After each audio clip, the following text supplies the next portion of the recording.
احمد رضا خان صاحب کو بھی اگر آپ رضویہ میں پڑھیں گے، فتاوی رضویہ میں، اس پہ میری ویڈیو کلپ بھی موجود ہے، کیا نبی علیہ السلام کا دیدار آنکھوں سچی آنکھوں سے کر سکتے ہیں؟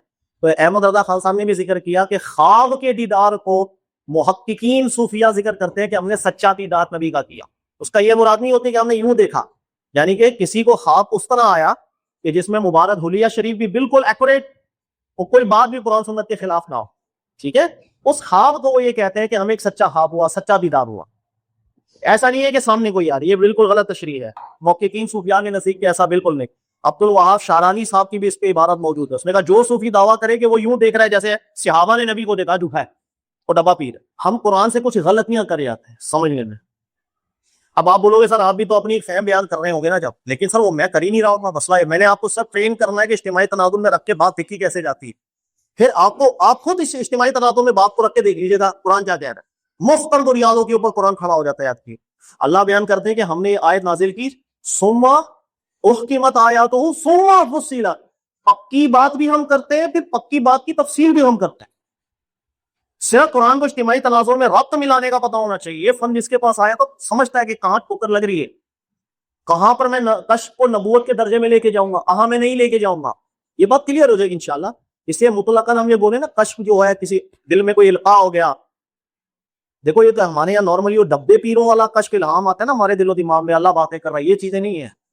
جس چیز کو قرآن ثابت کرے گا وہ بہت الگ چیز، اور جتنی بات قرآن نے ثابت کی ہے وہ ٹھیک ہے. لیکن ہمارے یہاں کیا ہے کہ کشف اور الہام کا نام سن کے نا یہ صوفیوں جو بگڑے صوفی تھے ان کی باتیں دماغ میں آ جاتی ہیں. وہ چیز نہیں ہے، وہ حقیقت ہے، اس کا کوئی تعلق نہیں. بھائی جیسے اللہ سے ہم کلامی نبوت سے بھی بڑا دعویٰ ہے. ہر نبی کو بھی ہم کلامی براہ راست اللہ کی طرف سے نہیں ملے، حضرت موسیٰ علیہ السلام کو دی گئی. اب ایک صوفی کہتا ہے میں ڈائریکٹ ہوں اللہ سے، اور بھائی نکل، یہ نبوت ہی نبوت سے بھی بڑا دعویٰ ہے. اسی کو احمد رضا خان صاحب نے فتاوی رضویہ میں ذکر کیا کہ اگر کوئی دعویٰ کرتا ہے کہ وہ اللہ سے ڈائریکٹ باتیں کرتا ہے، تاکہ وہ منہ سے چاہے یہ بولے کہ میں نے نبوت کا دعویٰ نہیں کیا، اس کا یہ دعویٰ کرنا بھی فضول ہے. اس نے نبوت سے بھی بڑے ڈرنے کا دعویٰ کیا ہوگا. یہ عبارت ہے ان کی. اور میں نارملی یہ فتاوی رضویہ کی عبارت یہ والی نکال کے تو یہ میں اکثر اپنے دوستوں کو بہت شیئر کرتا ہوں. وہ ہر ممبر کے اوپر تو غوث پاک باتیں کرتے تھے. اللہ پاک بھائی کیوں باتیں کرتے تھے؟ کتابوں میں لکھا ہے. میں کہا یہ بھی تو لکھا ہے اعلیٰ حضرت نے کہ بھائی کفر ہے. اور حیرت والی بات پوری ہونے تھے پھر سوال. اور حیرت والی بات یہ ہے کہ یہ بات تھی کسی دیوبندی، یعنی سوال تھا کسی دیوبندی کا کہ وہ اپنے پیر کے بارے میں کہہ رہا ہے کہ وہ اللہ سے ہم کلام ہو جاتے. اس پہ کفر کا فتویٰ دے دیا کہ بھئی یہ تو نبوت سے بھی بڑا دعویٰ ہوتا ہے. اور ہمارے یہاں جو قصے کہانیاں چل رہی ہیں کہ ہر ممبر کے اوپر بیٹھ کے، ابھی 11ویں گزری تھی یہ والی، ادھر اتنی میں ہی تقریریں سنی ہے کہ بھئی اللہ نے، میں نے لائیو سنی ہے تقریر یہ کہ آپ کو ہوش نام اللہ نے خود دیا ہو. اب میں کسی کو میں کیا بولوں میں نے فلاں کتاب میں پڑھا، میں نے ڈائریکٹ سنا ہے. مولانا صاحب ذکر کر رہے ہیں کہ اللہ آپ سے باتیں کرتے آپ ناراض ہو جاتے تھے، اللہ مناتے تھے. یہ آپ نے بھی شاید سنے ہو گے، اگر میں آپ کو لگ رہا ہوں کہ دھک مار رہا ہوں، یہ سنے ہو گے آپ نے. سو پھر وہ اللہ آپ کو منا رہے تھے، مناتے اللہ آپ کو ہوش نام سے پکارا بھی کرتے. یہیں سے نام آپ کا ہوش مشہور ہوا. وہ ایک دفعہ آئے تھے یہاں پر، ہم نے چائے بھی کٹھی پی ہے. میں نے رضویہ لا کر ان کے سامنے عبارت رکھی ہے. میں کہا حضرت یہ ذرا اور فرمائے. کوئی جواب وہ نہیں دیا، صرف عبارت پڑھا. اگلی دفعہ تو میں نے تقریر وہ دی، اچھے طریقے سے اصلاح بھی کرنی ہے، لیکن ماحول اتنا خراب ہے، ہم کریں کیا یار؟ کہاں تک اصلاح کریں بھائی؟ وہ کس کی کرے؟ کہنا نا آگے کا ہوا بگڑا ہوا ہے یار، بھی کو ٹارگیٹ کرنا اس کا والا.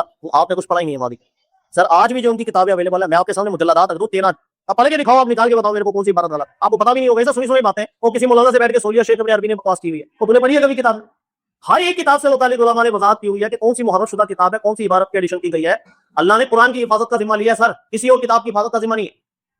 ذوالفقار جراثیم تو یہودیوں کے اندر تھا، نصارہ کے اندر تھا، کتابوں کی تعریف کرنے والا وہ بہت اصل مسلمانوں کی رائے چلا. قرآن پر وہ اثر انداز نہیں کر پائے کیونکہ قرآن اللہ تعالیٰ نے سینوں میں ایسا ڈالا ہوا ہے. اگر وہ ایک کاغذ کے اوپر کچھ زبر زیر آگے کر بھی دے کیا فرق پڑے گا؟ وہ ایک چھوٹا سا بچہ 5 سال کا کھڑا ہو کے بتائے گا بھائی یہ چھاپا غلط. قرآن کی حفاظت اللہ نے توڑ کر دی، باقی کسی کتاب کی حفاظت کی ذمہ داری اللہ نے نہیں لی.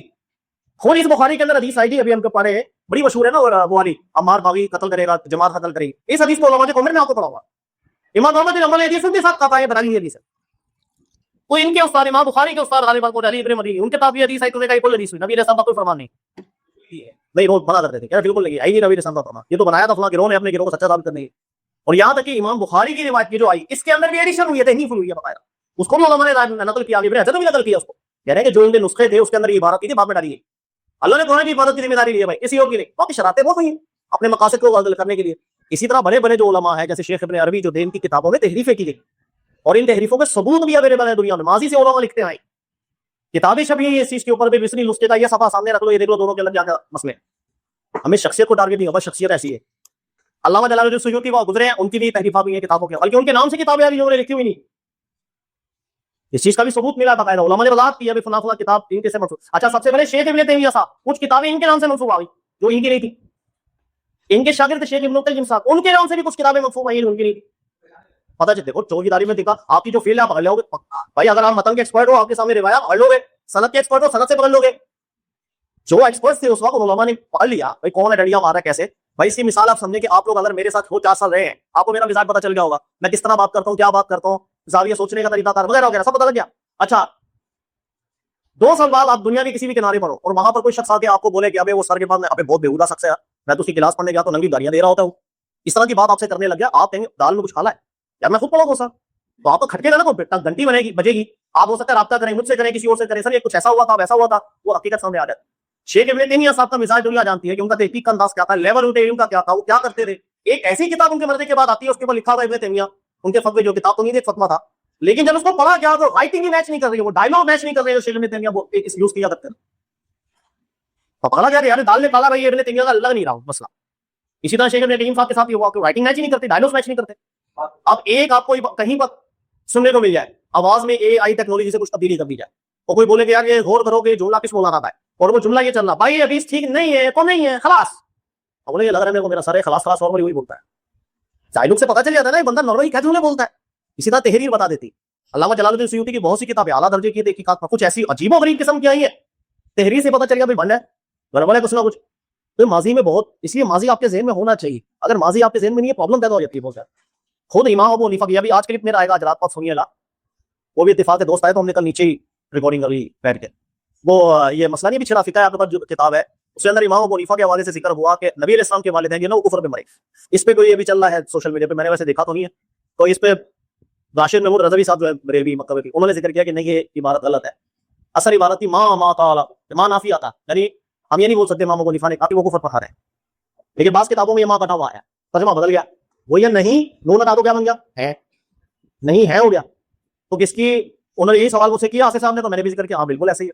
اور یہ پتا کیسے چلا, پتا چلا جب ملا علی قاری نے اس کتاب کا حاشیہ لکھا, اور اس حاشیے میں وہاں کلمہ نہیں تھا, یعنی عبارت یہ بنی کہ حالت کفر میں آپ کے والدین کا انتقال ہو. اس پہ انہوں نے حاشیہ لکھا, بڑی تحقیق کی کہ بھائی کیوں کفر بولا امام ابو حنیفہ نے.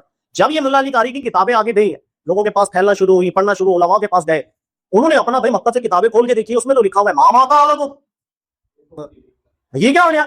پھر یہاں سے وہ فضا بنانا شروع ہو گئی, ملا علی قاری کی کتاب میں یہ کہاں سے آ گیا, فلاں کہاں سے آ گیا.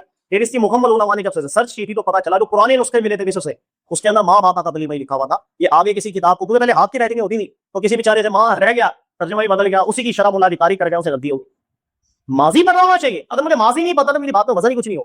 سارا ایک کانٹیکسٹ آپ کے سامنے ہونا چاہیے. ایسا ہو جاتا ہے. دیکھو کچھ موقفات ایسے ہوتے ہیں جس میں دونوں رخ دلائل کے بن رہے ہوتے ہیں, تو ان کو یہ رخ نظر آیا, اس کے مطابقت کی عبارت کی تھی تو وہی چلے گئے, لیکن مارا وہ غلطی تھی ان کی, اور امام ابو حنیفہ سے بھی یہ بات ایسے نہیں آئی تھی. درست بات یہ. تو ماضی کو جب آپ کوٹ کرتے ہیں نا, تو ماضی کا کانٹیکسٹ پورا پتا ہونا چاہیے, اس کو کیا ہوا تھا, کیسے ہوا تھا. اگر وہ چیزیں نہیں پتا ہوتی نا, بات میں وزن نہیں رہتا, انسان بڑا اچھا ہو جاتا ہے. پہلے بڑا کچھ حدیثوں پہ چلے. اچھا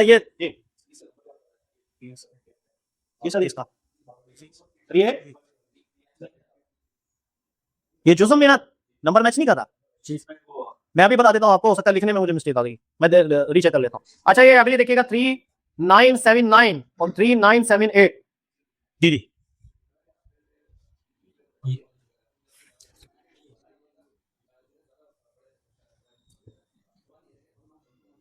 پھر بھی پتہ لگ گیا, یہی تو مسئلہ. نہ یہی تو سوال ہے. یہ آپ بتائیں گے آگے وقت آنے نہیں, ٹاپک چلے گا پھر سمجھائیں. اگر بات مڑ کے سند پہ جانی ہے تو پھر بے وزنی بات ہوگی نا, اس کو جو سلیکٹ کرنے کے لیے تعامل کرنے ہیں وہ ضوابط الگ ہوتے ہیں.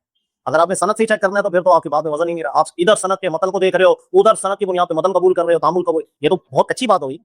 اچھی باتیں نہیں ہو. استدلال دیکھو ایک اصول ہے, اذا وجد الاحتمال بطل الاستدلال. اگر ڈاؤٹس ہے بس استدلال ختم. استدلال کہتے ہیں ڈاؤٹس ختم ہو بھائی. کچی چیز کو استدلال نہیں کہا جاتا, پکی اور محکم بنیادوں پہ نکلے ہوئے نتیجے کو استدلال کہا جاتا ہے. ہماری جب یہ تحقیق اصطلاح میں کہتے ہیں نا یہ استدلال کیا, یہ نتیجہ نکالا. استدلال کا لغوی مطلب آپ کو پتا ہونا چاہیے. جیسے ہم استنباط کا لفظ یوز کرتے ہیں نارملی, استدلال اور استنباط نہایت درجے کی غور و فکر کو کہا جاتا ہے, صرف سادہ نہیں. اگر ایک کنواں ایسا ہو جس کے اندر پانی بہت زیادہ نیچے ہو اور آپ نے اسے پانی نکالنا ہے, آپ کو بہت محنت کرنی پڑے گی. آپ میں ڈول ارینج کرنا پڑے گا, لمبی رسی لینی پڑے گی, اور آپ کو جو ہے نا سب کچھ کرنا پڑے گا, زور لگانا پڑے گا, پھر پانی باہر نکلے گا. اس پورے پروسیس کو استغلاط آ جاتا ہے. یعنی محنت سے کسی چیز کی ڈیپتھ میں جانا, پھر اسے روٹی نکالنا, پھر پانی پینا, مزے لینا.